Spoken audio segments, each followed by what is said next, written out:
এরকম ভাবে শুভ নববর্ষ উদযাপন করতে করতে এক একটা বছর জীবন থেকে শেষ করে দিয়ে আজকে তারা এমন এক জায়গার বাসিন্দা হয়ে গেছে, আজকে আল্লাহকে বলছে ইয়া রব্বি লাউ আন্না লানা কাররা, আর একটা সুযোগ দেন, ওয়ানলি মোর 2 রাকাত, শুধুমাত্র 2 রাকাত নামাজ দুনিয়ায় যা পড়ে আবার চলে আসবে। একবার জমিনে গিয়ে বলবো সুবহানাল্লাহ, আপনার জীবনের দেওয়াল থেকে একটি ইট খসে পড়ে গেল। শুধুমাত্র যারা বেকুব তারাই বলে শুভ নববর্ষ, ঠিক কিনা? একটু জোরে জোরে কথা বলতে হবে ভাইরা, একটু সামনের দিকে আগায় আসেন। পিছনে একটু জায়গা থাকলে পরে এসে বসতে পারবে, সামনে জায়গা রাখেন না, একটু পিছনে থাকুক, আর মাঝখানে ফাঁকা রাখেন না, আপনাদের খালাতো ভাই এসে বসে পড়বে। একটু চাপাচাপি করে শীতের সময় সামনের দিকে আগায় আসেন সবাই। যারা নতুন বর্ষ উদযাপন করবে তারা হলো বেকুব, কেননা জীবনের দেওয়াল থেকে একটা ইট খসে গেল, আমরা সেটাকে শুভ নববর্ষ বলে চালিয়ে দিলাম। এটা বোকামি ছাড়া আর কিছুই হতে পারে না, ঠিক কিনা বলেন? মূলত আমাকে আফসোস করতে হবে যে আহারে একটা বছর আমার জীবন থেকে চলে গেল, আমি কি করলাম। واتقوا يوما ترجعون فيه إلى الله।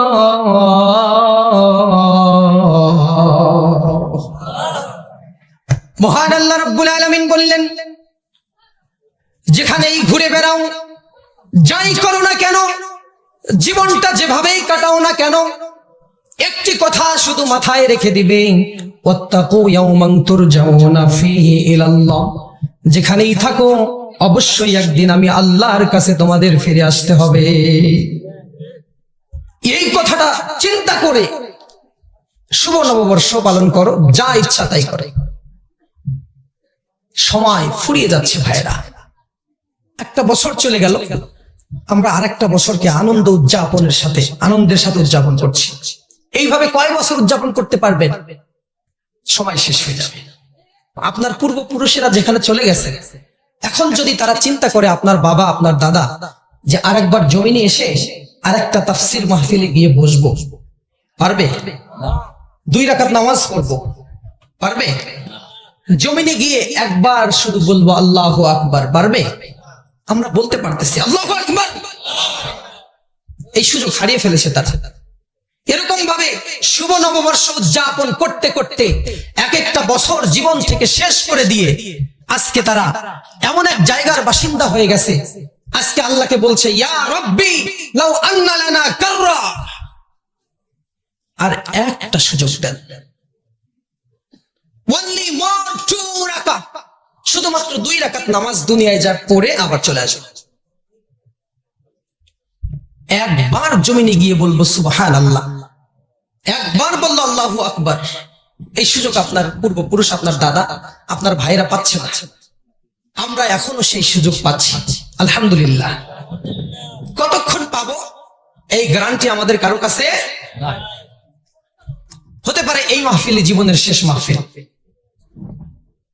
প্রিয় ভাইরা, আপনারা সাইড টক করবেন না, যারা মাহফিলে আছেন মাহফিলে বসুন, যারা অন্য কাজে আছেন তারা তাদের কাজ করুন, আমাদেরকে ডিস্টার্ব করবেন না দয়া করে। আমি যেটা বলছিলাম, আল্লাহ তাআলা বললেন এইভাবে সময় যেতে যেতে শেষ হয়ে যাবে। ছোট্ট একটি সূরা, আপনারা এই সূরাটা সবাই জানেন, ওয়াল আসর ইন্নাল ইনসানা লাফি খুসর, জানেন না এটা?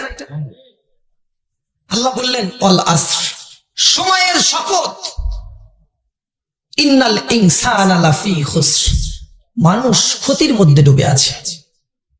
আপনারা এই গ্রামের সবাই এখানে উপস্থিত আছেন, একজন বা 2 জন নাই, এরকম যদি হয় তাহলে আমরা বলবো যে অমুক ছাড়া সবাই আছে, তাই না? যে নাই তাকে বলবো যে অমুক ছাড়া সবাই আছে। আল্লাহ এখানে বললেন ইল্লাল্লাযীনা আমানু, তারা ছাড়া।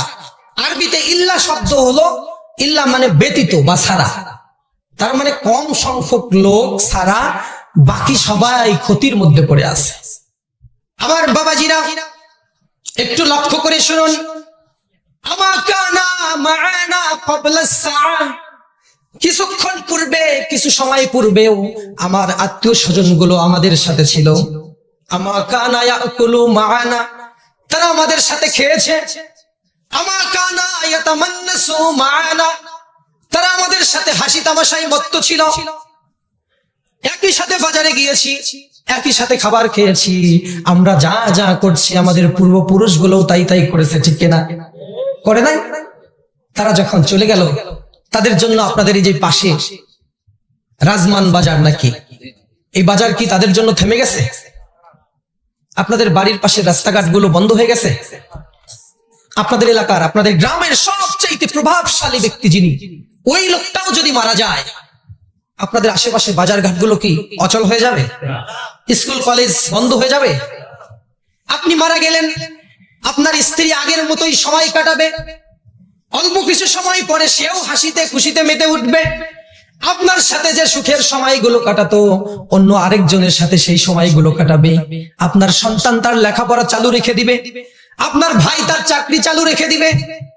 আপনি যে অফিসে চাকরি করেন, আপনার অফিসের চেয়ারটাও খালি থাকবে না, আগের মতোই অফিসটা চলতে থাকবে। শুধুমাত্র আপনিই থাকবেন না, বাকি সব সমান তালে চলবে, কোনো কিছুই থেমে থাকবে না, আগের মতোই চলবে, একটুও কম বেশি হবে না। এর মানে হলো আমি হীন দুনিয়া,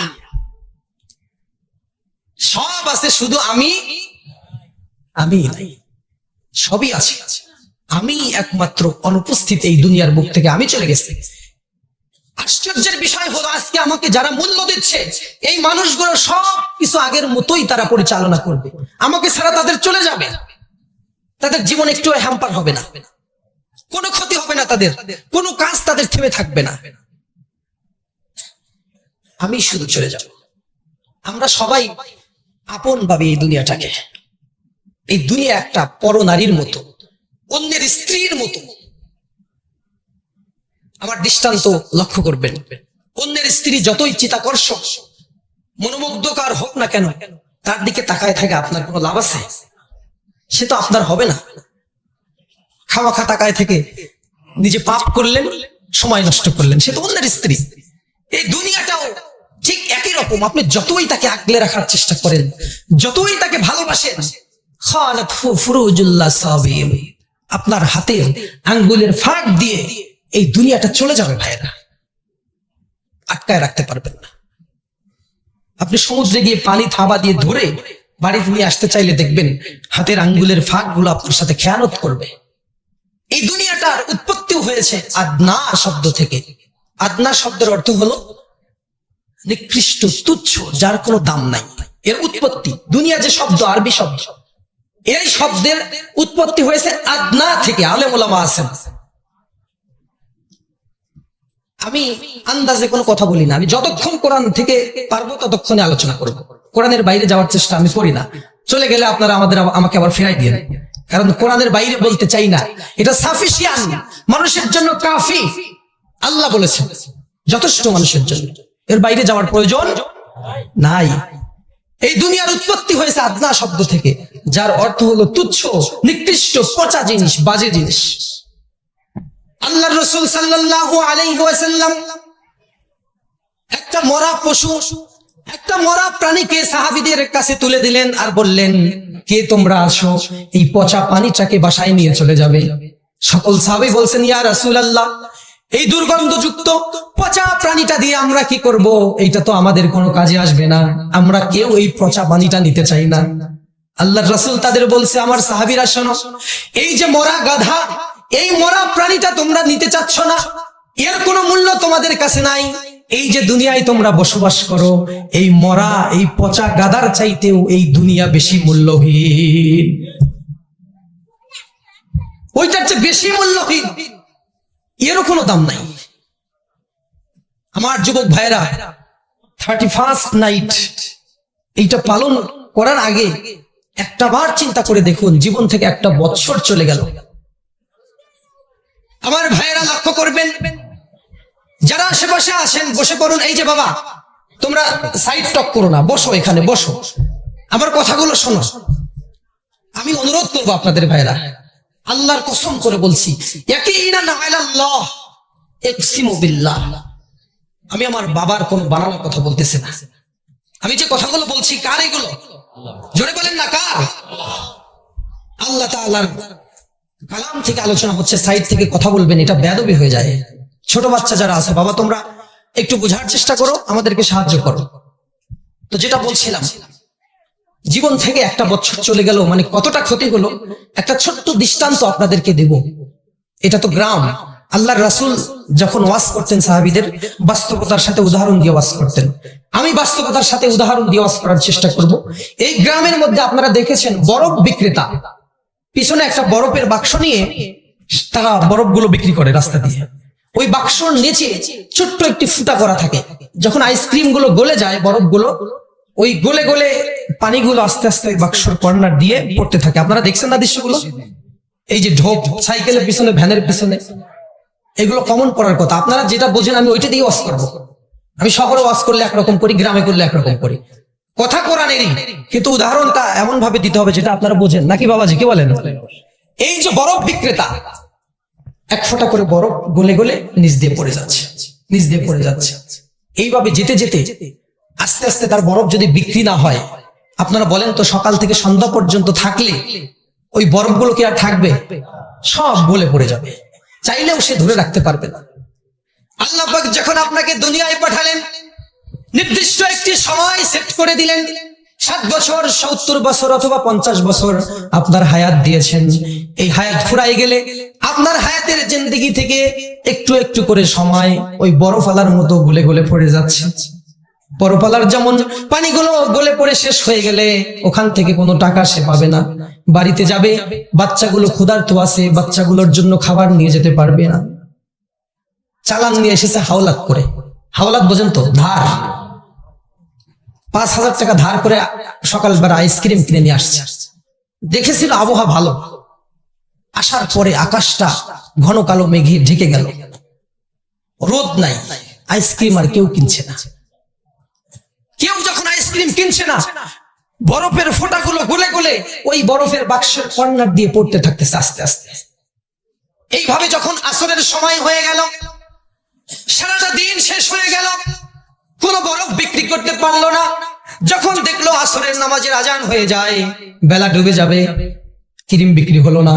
এই বাক্সের মধ্যে আমার চালান রয়েছে, এই বাক্সের মধ্যে রয়েছে আমার বাচ্চা কাচ্চার খাবার, আমার পাওনাদাররা বাড়িতে বসে আছে, বরফ বিক্রি করে আমি তাদের টাকা দেব, আমার সন্তানের জন্য বরফ বিক্রি করে আমি খাবার কিনে নিয়ে যাব।